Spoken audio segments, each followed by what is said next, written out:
আছে বাবা, একটা সাক্ষ্য ভাগ আছে, ঠিক এই বলতে মনে আসছে না, মাফ করবেন।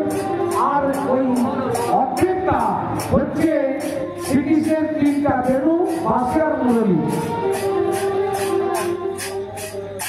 এই 3টি ভাগ, বাঁশি, বেনু আর মুরলী, 3 রকমের গুণ রয়েছে, 3 রকমের কাজ রয়েছে।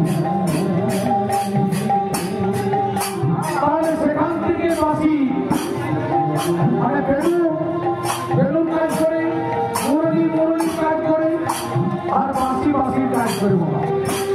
তাই বৃন্দাবনে কি বেজেছিল,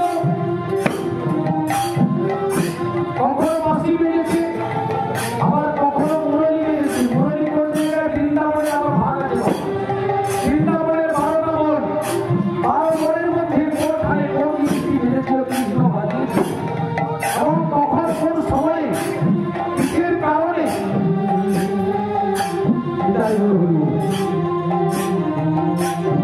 তাই শ্যামসুন্দর আমার এই বাঁশি ভাই আমাদের এই কলিযুগে কোথায় গিয়েছে বলো, সেই বাঁশিটা গেল কোথায়?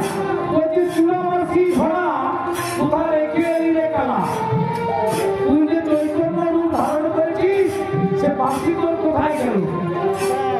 তাই তো এখন তো আর কৃষ্ণের বাঁশি নেই। এই জন্য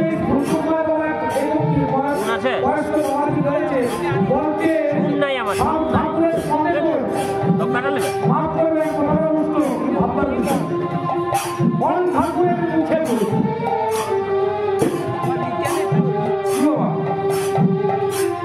শ্রীকৃষ্ণের একটু মুখে বলেছে। আপনার এই ফুটবল মাস্টারদের আমার সময় বাবা এরকম বয়স্ক লোক হঠাৎ আমার কাছে এসে প্রশ্ন করলেন, তার পরিচয় জানি না, নাম ধাপে জানি না। বলছে বাবা তোমরা তো কীর্তন পার্টি বলো দেখি, এর কথাটি বললো।